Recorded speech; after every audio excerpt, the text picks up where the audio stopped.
A wounded mustang, starved, bound, left in the heart of the forest, where each distant wolf cry echoed like a death knell. Its owner, Caleb Dunn, had walked away, leaving nature to settle the debt he didn't want to carry. But just as the first claw was about to rip into fading flesh, the impossible happened.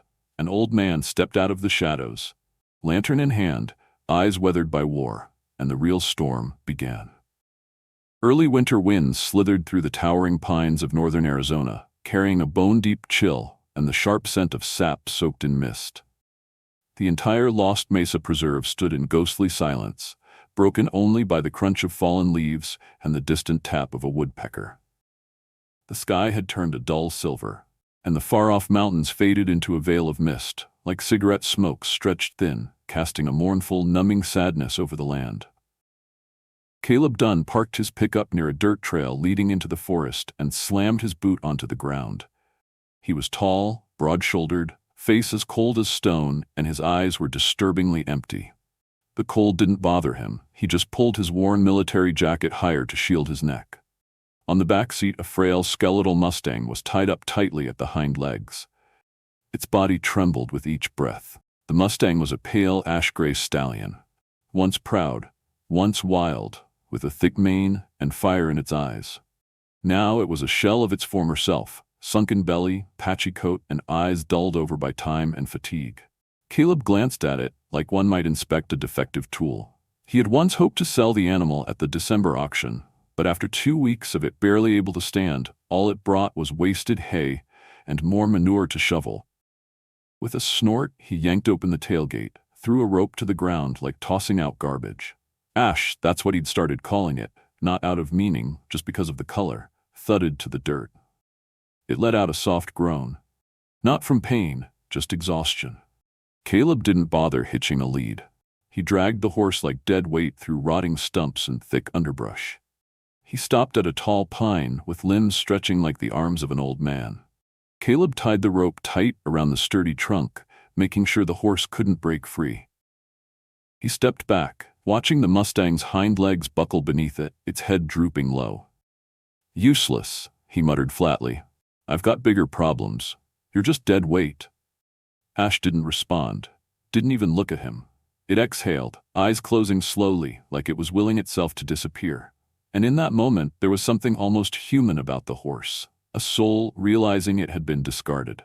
Caleb turned away without a second glance. The crunch of his boots echoed through the forest like the closing of a coffin.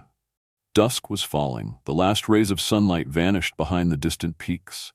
Caleb disappeared into the trees as if he had never been there. The howling started soon after. First one wolf, then two, then a chorus from the northern hills, like a summons from hell itself. Ash trembled. It didn't scream, didn't thrash. Just stood there, still as a broken statue. Its ears twitched, body swaying slightly, but the eyes stayed closed. It had given up. When the first moonbeam slipped through the canopy, the wolves appeared. 2 at first, then 3, then 5. They crept from the darkness, gaunt, breath steaming, eyes glowing with hunger. They circled Ash like silent phantoms. Ash opened its eyes. It stared directly at the alpha, a large silver gray with golden eyes. It didn't rear up, didn't panic. It simply waited. And then, a whistle. Sharp. Piercing. It sliced the air like a blade. The pack froze. Ears shot up. The alpha turned sharply toward the sound. A second whistle, followed by the rustling of feet against dry twigs.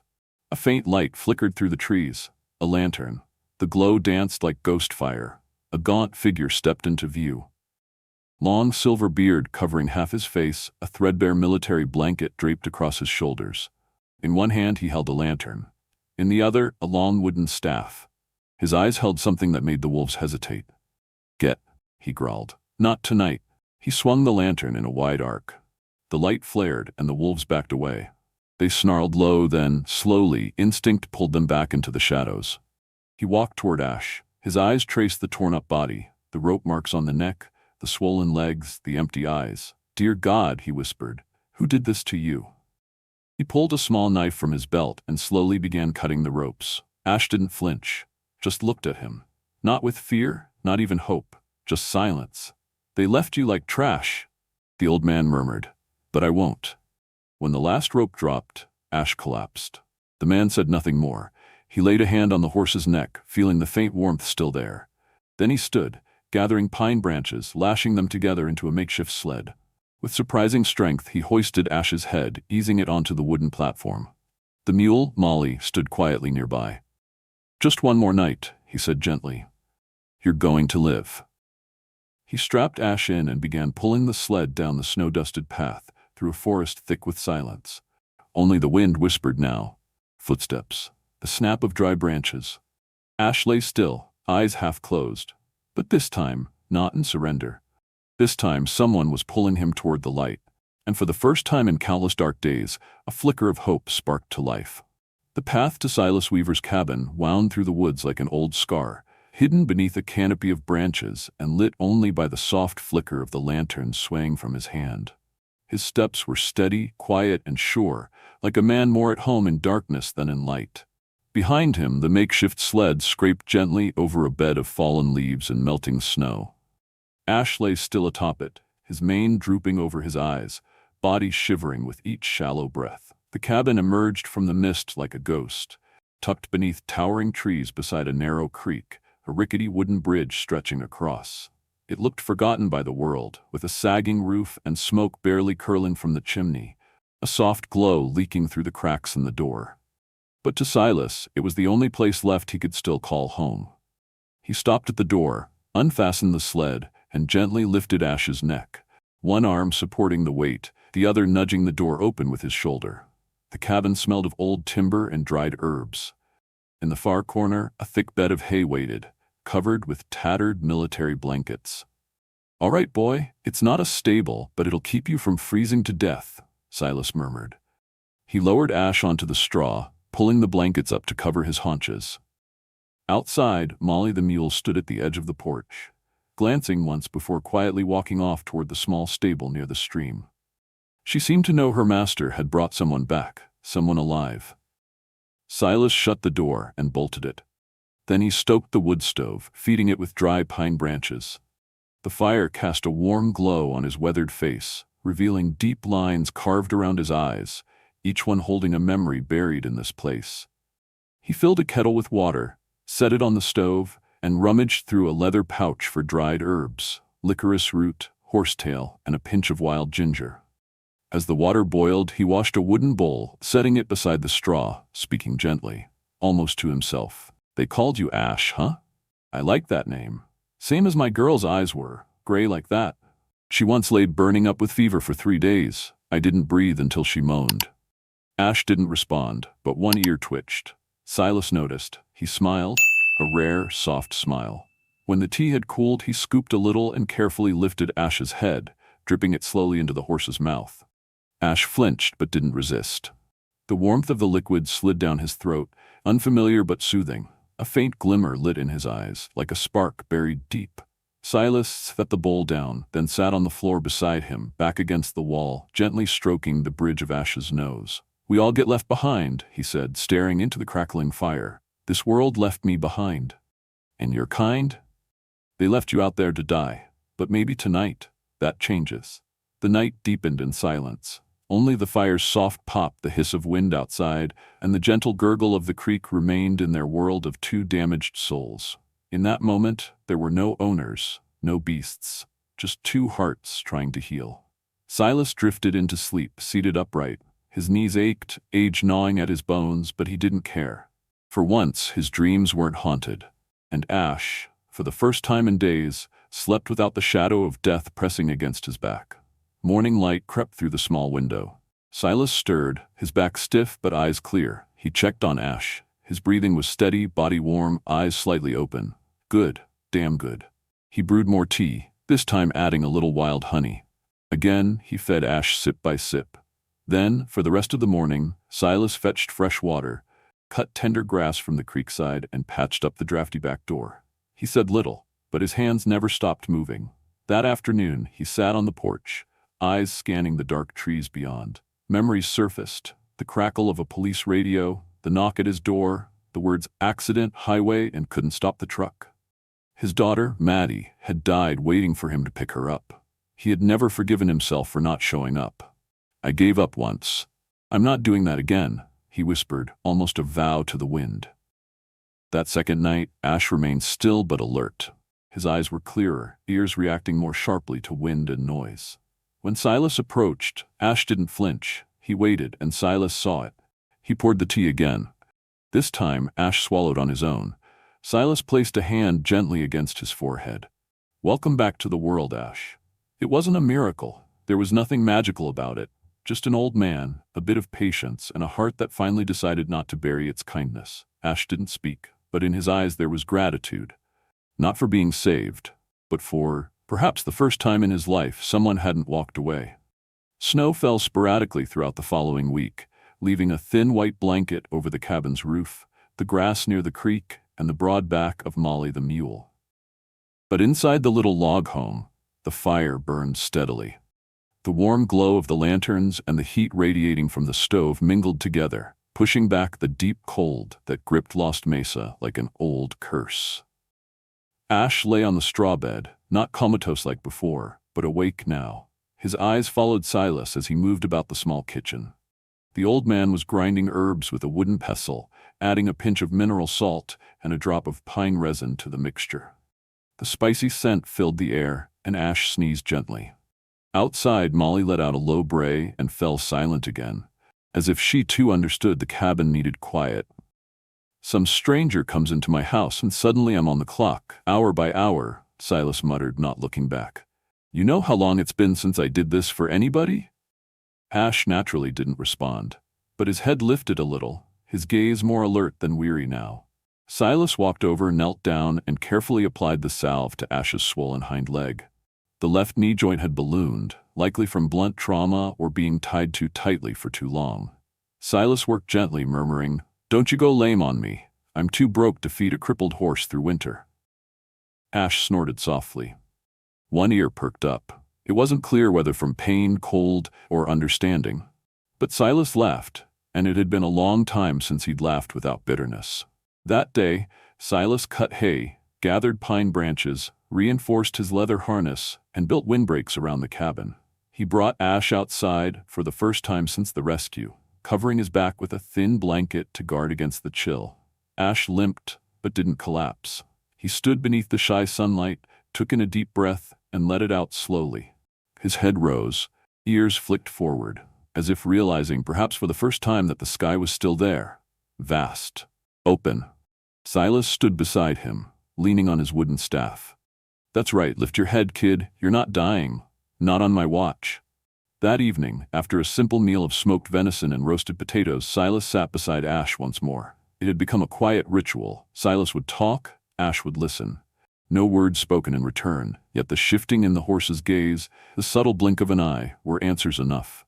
"My Maddie once told me horses can understand people," Silas said, his fingers running gently along Ash's nose. "Said if you're patient enough, they'll hear the sadness in your voice. You hear me?" Ash looked at him, then turned, resting his chin on his front legs. Silas exhaled and nodded faintly. That night, a cold wind swept through the trees. Far off, wolves howled, long, mournful cries that echoed like lost spirits in the woods. But Ash didn't flinch like he had before. He only shivered slightly and turned his gaze toward the small window, where a sliver of moonlight spilled onto the wooden wall. Silas sat by that window, rifle across his lap. The barrel was scratched, worn from time. He didn't sleep. All night, he kept his eyes on the darkness, counting Ash's breaths in the silence. At first light, he rose from his post. The wolves had stayed away.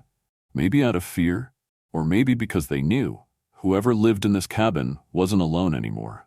That morning, Silas decided to test what he'd been working toward all week, letting Ash try to stand on his own.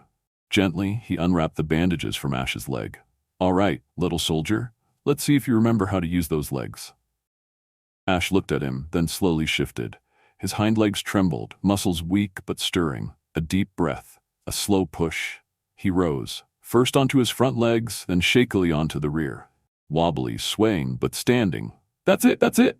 Silas exclaimed, voice hoarse with excitement. "You did it, Ash." Ash stood unsteady but proud.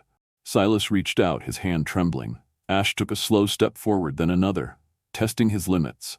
When his head touched Silas's palm, the old man laughed, raspy and raw. "Attaboy. Atta damn boy." The next day, Ash was led to the back clearing where patches of new grass peeked through the snow. He walked slowly, but with more confidence. Molly watched from afar, nodding as if to acknowledge the newcomer had passed his first real test. Silas built a makeshift wooden fence around the cabin to create a track for Ash's daily walks. He did it all by hand, no tools but a saw and hammer. And as he worked, something old and half-buried stirred in his chest, the feeling he once knew as fatherhood. That night, for the first time, Ash fell asleep with his head resting on Silas's arm. And Silas, instead of keeping watch, allowed himself to drift into a peaceful sleep. Somewhere in the depths of Lost Mesa, beneath towering trees and watchful wolves, a fire had begun to burn. Not an inferno, just a steady ember in the ash. But sometimes that's all a soul needs to stay warm. The snow melted slowly under the first warm gusts of southern wind sweeping across Lost Mesa. It left behind patches of soft, muddy ground clinging to roots and damp leaves. The forest smelled of rot and rebirth, wet bark, fresh sprigs of grass, and earth waking up beneath the thaw. Birds returned to the high branches, calling to each other with thin, hopeful notes that whispered, the season was turning. Silas Weaver rose earlier than usual. He brewed a pot of herbal tea, stoked the fire, then stepped out of the cabin. The morning air bit lightly at his face, cold but no longer cruel.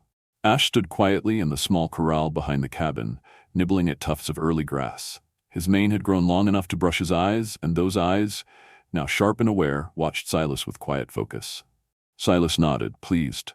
Look at you, like you were born all over again, huh? Ash lifted his head and gave a slight toss of his mane, as if agreeing. Silas chuckled, not loud but warm. Then, while heading to the creek to dump the dirty water from the kitchen, Silas stopped in his tracks.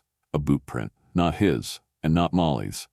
Pressed deep into the soft ground, thick heel, narrow toe, cowboy boot. And not just one, 3 sets of tracks, one accompanied by horseshoes. Silas's heart beat faster. He tightened his grip on the tin pail, scanning the treetops. No sound, just birds and the soft burble of water. But someone had been here, closer than ever. He returned to the cabin, bolted the door, loaded his Remington rifle, and sat at the kitchen table, eyes drifting over the hand-drawn map of the forest he'd lived in for 14 years. If someone had gotten this close, they were either very skilled or very reckless. Ash stood frozen in the corral. His ears were high, his nostrils flared, trying to catch a scent the wind hadn't carried. Silas saw it and his chest tightened. Horses often sensed danger before a man could see it. By midday, when the sun finally pierced the thin gray sky streaking the earth in patches of gold, 3 riders appeared at the edge of the woods. Silas spotted them first. He stepped out onto the porch, rifle slung across his back, eyes narrowed. They wore long coats, dust-covered hats, faces hidden behind scarves. Each rode a well-kept horse with fine leather tack and the confident posture of men who had hunted before. The man in the middle sat tall, spine straight, eyes sharp. His name was Travis Lorne. "Afternoon, old man," Travis called out, his accent a strange mix of southern drawl and Midwest grit. "Heard no one lived out this way. Guess I was misinformed." Silas didn't answer. He shifted his weight toward the railing, never taking his eyes off the rifle behind him. "What are you looking for out here?" he asked flatly, like dry pine snapping underfoot. Travis gave a mock smile. "A horse. Name's Ash. He ran off from our training camp down south, near Winslow. Word is, someone saw him around here." Silas didn't blink. He knew why. The name Ash hadn't been chosen randomly. Someone must have known it before. Maybe that bastard Caleb Dunn had tried selling the Mustang with that name before tying him to a tree like garbage.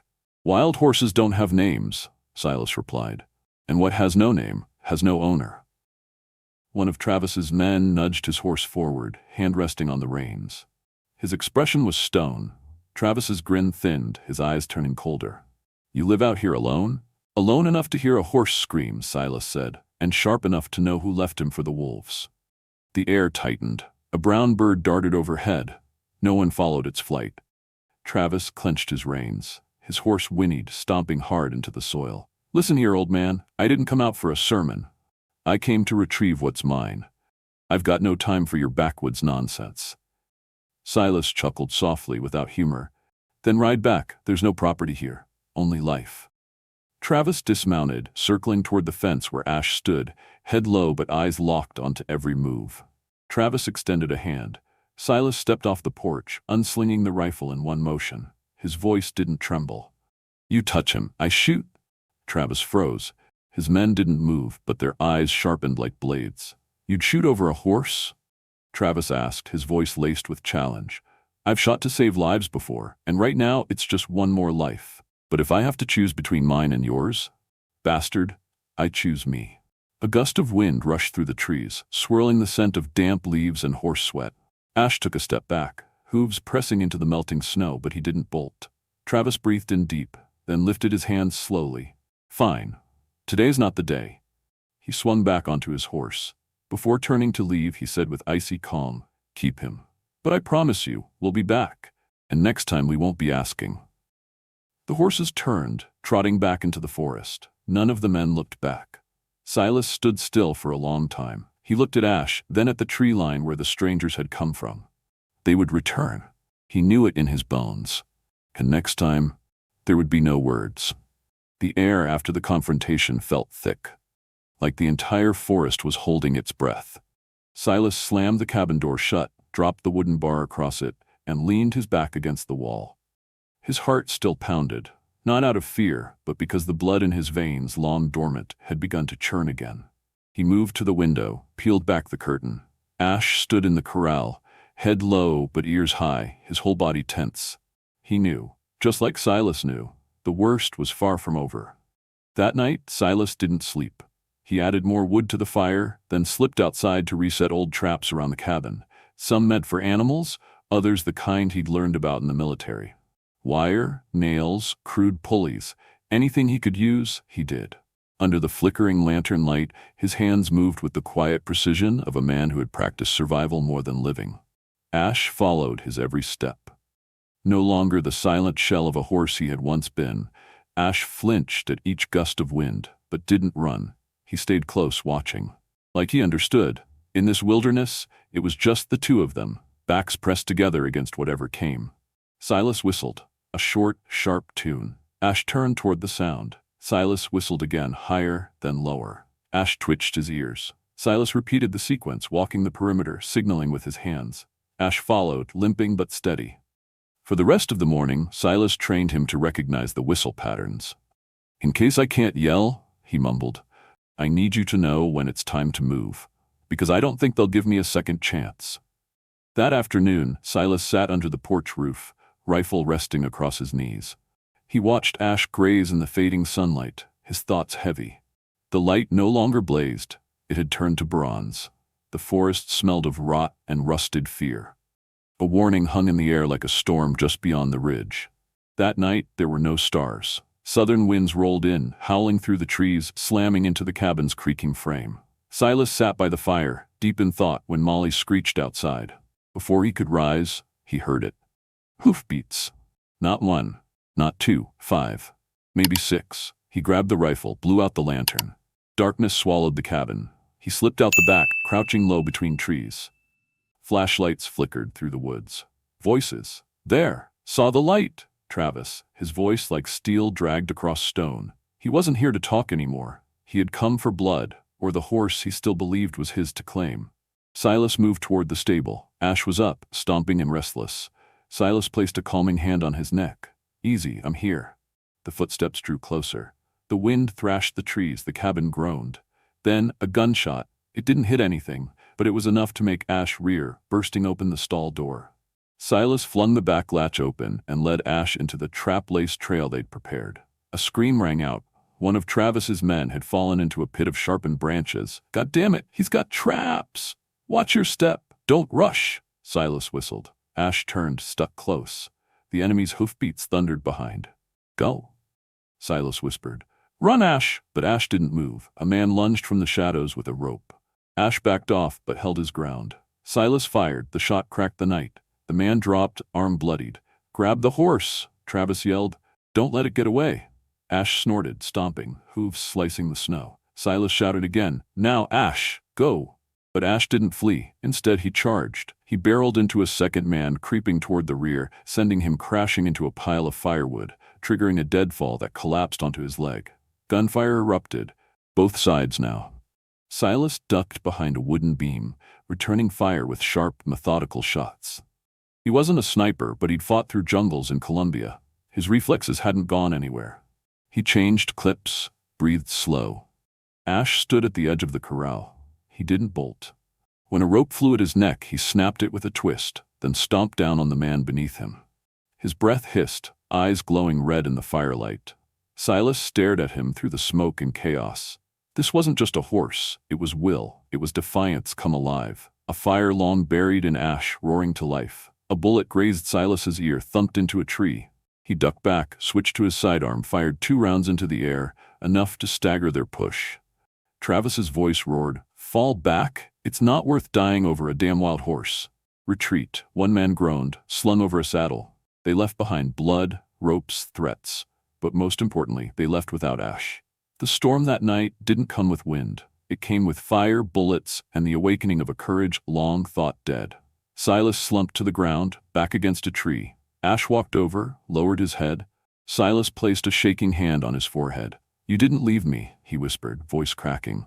"You chose to stay." And for the first time in a decade of isolation, Silas let himself cry.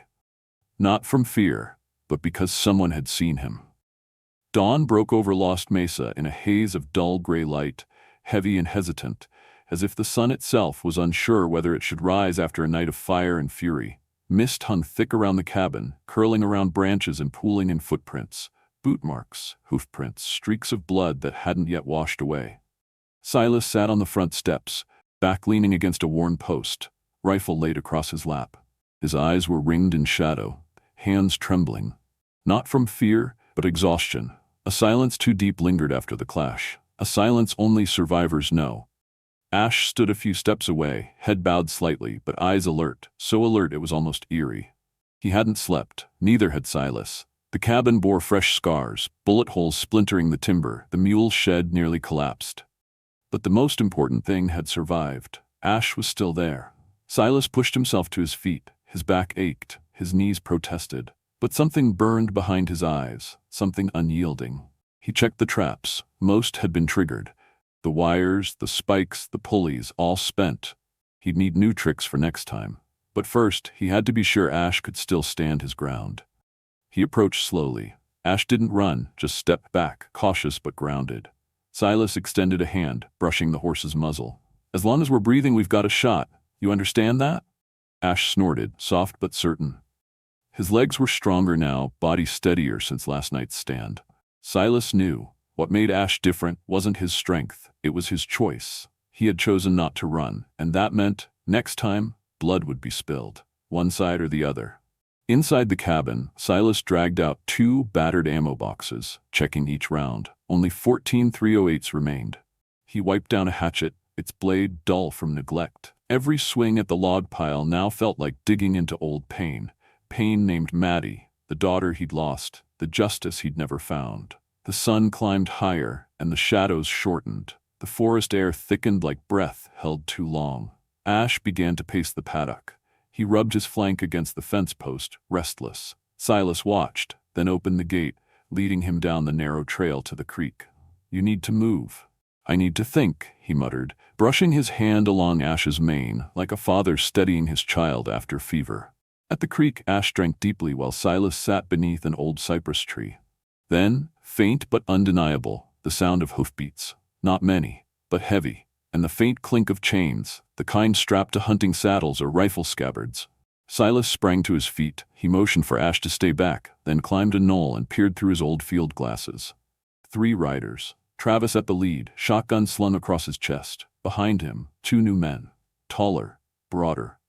Faces hard and clean-shaven under black hats. Not horse thieves, mercenaries. Silas didn't need to guess. This time, they weren't here to intimidate, they were here to finish it. He turned, whistled the tone he'd taught Ash. The horse froze, then nodded once, barely more than a blink. "That's right, you hear that, you run." They returned to the cabin. Silas reloaded, rechecked every blind corner, every firing angle. Ash stood in the yard, untied, unsaddled, as if he knew freedom would mean thinking for himself. And then, they arrived. The hoofbeats stopped just past the tree line. Travis stepped out first, shotgun ready, smirking. No more mousetraps, old man. Silas emerged from the cabin, rifle at his side. Nope, this time I let nature decide. Nature sides with the strong, Travis sneered. No, Silas said, his voice low, steady. Nature sides with those who deserve to survive. You hunt like a predator, you'll die like one. A bullet cracked the air, splitting a board behind Silas. He dropped and returned fire. The forest echoed with gunshots. Ash jolted, then sprang into action. One of the mercs raised his rifle, but before he could aim, a streak of gray thundered up the ridge. Ash. No reins, no saddle, no rider, just fury. He slammed into the gunman's chest, hurling him backward into the mud. The rifle flew from his grip. Stop the horse, Travis shouted, swinging his shotgun toward the blur. Silas leveled his rifle. Drop it. Travis didn't listen. He pulled the trigger. Ash twisted in midair, dodging the blast with impossible instinct. Then he rammed Travis head-on, sending him tumbling, coughing blood. Silas stormed forward, sidearm drawn on the remaining man. Get out, before I change my mind. The merc stepped back, hands raised, then turned and rode into the trees. Only Travis remained, groaning, bleeding, defeated. Silas stood over him. You're not taking anything from here, he said. Not him, not me. Ash stood atop the ridge, mane dancing in the wind. He looked out over the treetops, then back at Silas. They had won. Not because of bullets, not because of brute strength, but because a horse once left to die had chosen to live. Spring came to Lost Mesa not with thunder or rainstorms, but with slivers of sunlight dripping through the trees like honey onto cold stone. The winds softened, no longer cutting like a dull blade, now laced with the scent of blooming things and thawed earth. The last patches of snow melted into the soil, whispering life back into roots that had slept too long.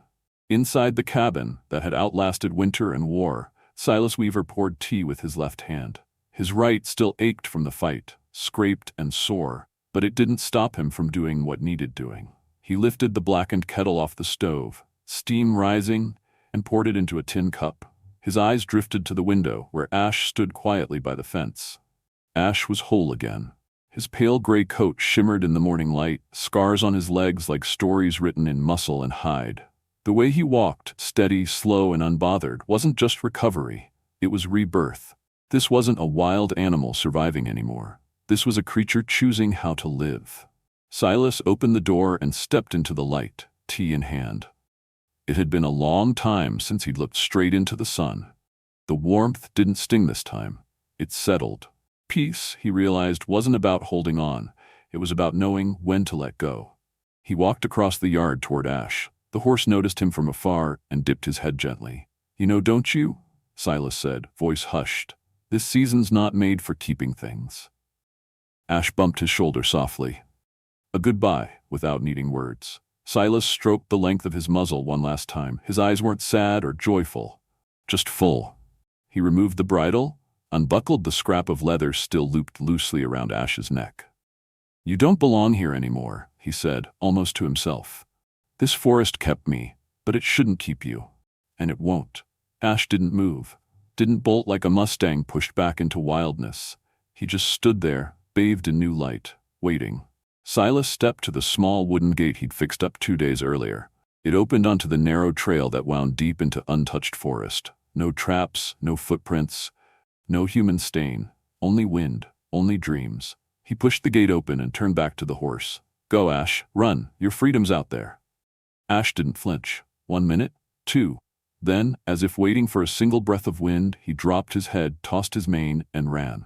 The sound of hooves thundered across the clearing. No reins, no voice urging him forward, just pure speed. Freedom pounding into the ground like summer thunder. The Mustang who had once been left for the wolves was now vanishing into the forest, to start again. Silas remained at the fence long after Ash had disappeared. His hands gripped the top rail. His eyes didn't blink. Live, Ash, he whispered. Don't look back. In the weeks that followed, the forest returned to rhythm. No more hoofprints near the cabin. Molly grazed calmly, as if the battle had never happened. Birds nested on the cabin roof. The creek flowed like it always had. Silas slipped back into old habits, splitting logs, drying moss, brewing tea, rereading the pages of his daughter Maddie's old journal. On one weathered page, her purple handwriting still clung to the parchment. Don't leave anyone behind, Dad, not even the last wild horse. He closed the book. said nothing, but somewhere deep within the bleeding had stopped. One late April evening, while checking traps by the stream, he heard a sound. Soft, distant, but unmistakable. Hoofbeats. He turned. A flash of gray between two pine trunks, not near, not clear. But Silas, who had lived in the woods long enough, recognized it instantly. Ash. He didn't come close, just stood a while, then vanished. The next morning, when Silas walked behind the cabin, a patch of grass had been grazed. Fresh hoofprints stamped the damp soil. Ash hadn't truly left. He was just learning how to be free without forgetting his promise. Summer came. The trees thickened. The creek rushed louder. Sunlight fell golden and sticky like pine resin. Silas replaced the splintered wood on the cabin, patched bullet holes. The stall stood empty but clean. He never expected Ash to return, but he always left the gate open. Each night he brewed tea, set a bowl of water on the porch, sat there with a book. Sometimes he spoke stories to no one, but he knew. Out there in the folds of Lost Mesa, a gray horse still roamed, still breathing. Still carrying the memory of an old man who once thought he had nothing left to lose. If you believe that a creature once abandoned can still rise and fight, leave a 1 in the comments below. If you've ever witnessed a moment where courage came from the most unexpected place, type 0. And if the journey of Silas and Ash made your heart pause for just one beat, don't forget to subscribe so you won't miss the next story, where life, truth, and trust are told through the eyes of souls once forgotten, deep within the forests of America.